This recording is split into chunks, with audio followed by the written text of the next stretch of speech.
যারা নতুন নতুন পেজ খুলতে চাচ্ছেন তাদের জন্য আজকের ভিডিওটা। আমার অনেক পরিচিত মানুষ আছে, তারা অনেকে আমাকে বলে আমি কিভাবে একটা পেজ খুলবো, পেজ খুলে কিভাবে কি করব সেটা আমি বুঝতে পারতেছি না। অনেকে বলে যে আমি একটা পেজ খুলতে চাচ্ছি, রান্নাবান্নার ভিডিও দেব, এটা করব ওটা করব। আসলে সবাইকে তো এইভাবে করে বোঝানো যায় না। তার জন্য আজকে ভিডিওটা আমি তৈরি করলাম। একটা পেজ খোলার আগে আপনার কি কি করতে হবে না করতে হবে, কি প্রয়োজন, সেই জিনিসগুলো আজকের ভিডিওতে আমি একটু একটু করে বলে দিব, যতটুকু আমি জানি আমার জানা মতে। আসসালামু আলাইকুম, হ্যালো এভরিওয়ান। সবাই কেমন আছেন? আশা করি সবাই ভালো আছেন। আমি আপনাদের দোয়া আল্লাহর রহমতে অনেক পরিমাণে ভালো আছি। সবাইকে আমার মাইশাস ব্লগে স্বাগতম। আমার ভিডিওটা প্রথম থেকে লাস্ট অবধি দেখবেন, তাহলে ভিডিওতে অনেক কিছু জানতে পারবেন, বুঝতে পারবেন। ভিডিওটা যদি আপনি কেটে কেটে দেখেন তাহলে কিচ্ছু বুঝতে পারবেন না। মানে এখানে অনেক কিছু জানার আছে, বোঝার আছে। যারা যারা আপনারা পেজ খুলতে চাচ্ছেন তাদের জন্য বিশেষ করে আজকে ভিডিওটা। আপনি যখন পেজ খুলবেন তখন আপনাদের প্রয়োজন হবে প্রথমেই হচ্ছে ফেসবুকের একটা আইডি। আপনি যে ফেসবুকটা চালাচ্ছেন সেই যে আইডি, সেটা দিয়ে আপনি একটা পেজ খুলতে পারবেন। অনেকে মনে করে যে মনে হয় প্রথমেই পেজ খোলা যায়, আসলে পেজ না, প্রথমে আইডি দিয়ে হচ্ছে পেজ খোলে। পেজ কখনো সরাসরি খোলা যায় না, সেটা আইডি ছাড়া কখনোই পেজ একটা খোলা যাবে না। তো আইডিটা আপনার থাকতে হবে একদম পুরা, মানে পুরান থাকলে হবে, কোনো সমস্যা নাই, কিন্তু পেজটা থাকতে হবে একদম পুরো নতুন।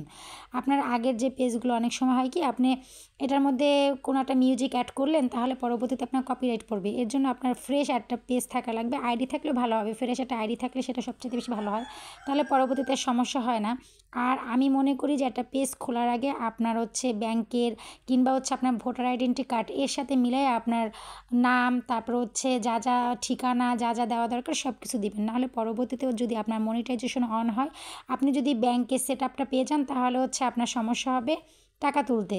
এর জন্য হচ্ছে আপনি সব কিছু ভালো করে ব্যাংকের সাথে মিলে এই নামগুলো বা যা যা দরকার, ঠিকানা, সব কিছু হচ্ছে ব্যাংকের সাথে মিলেই আপনি এটা দিবেন পেজের। আর একটা কথা বলি, আপনি যখন ভিডিওটা বানাবেন, বানানোর মানে পেজ খুলবেন, তখন ভিডিওটা তৈরি করবেন 2-3 দিন আগে ভিডিও তৈরি করে রাখবেন। কারণ একটা পেজ খোলার সাথে সাথে আপনি ভিডিও করবেন, তখন আপনার হবে কি তাড়াহুড়ো হয়ে যাবে যে আপনি কী করবেন না করবেন, কেমন যে নিজের প্রতি একটা প্রেশার তৈরি হবে। তখন ওইটা না করে আপনি 2-3 দিন আগে কিছু কিছু ভিডিও তৈরি করে তারপর ক্যাপকাট নামায় ক্যাপকাট থেকে এডিট করে সুন্দর করে রাইখা দিবেন। তাহলে হচ্ছে আপনি যখন পেজটা খুলবেন তখন আর আপনার সমস্যা হবে না। আপনি আস্তে আস্তে ভিডিওগুলো ছাড়তে পারবেন, আস্তে আস্তে ভিডিওগুলো করতে পারবেন, ছাড়তে পারবেন, কোনো সমস্যা হবে না তাতে আপনার। আসলে আমি নতুন, অনেক কিছু জানি না, বুঝি না, তারপরে অনেকটা ইউটিউব দেখে থেকে আমি শিখছি, পারছি, বুঝছি। তার জন্য আপনাদের বললাম, আপনারাও যদি এরকম অনেক কিছু জানতে চান, তাহলে অনেক ইউটিউবে অনেক সুন্দর সুন্দর ভিডিও আছে যেগুলো অনেক সঠিক সঠিক কথা বলে। তাদের কিছু কিছু ভিডিও আপনারা দেখবেন, তাহলেই জানতে পারবেন, বুঝতে পারবেন। আজকে হচ্ছে আমি যা রান্না করলাম ভিডিওতে, আসলে সেটা দেখে নেবেন কী কী রান্না করছি। আর একটা কথা বলি, দেখতে দেখতে আমার মেয়েটা অনেক বড় হয়ে গেছে, ক্লাস 1-এ উঠে গেছে। এই যে আজকে ওর প্রথম ক্লাস, তার জন্য ম্যামরা ওকে ফুল দিল সবাইকে। আমি একটু ভিডিওটা করে রাখলাম। সবাই ভালো থাকবেন, আমার মেয়ের জন্য দোয়া করবেন। আল্লাহ হাফেজ।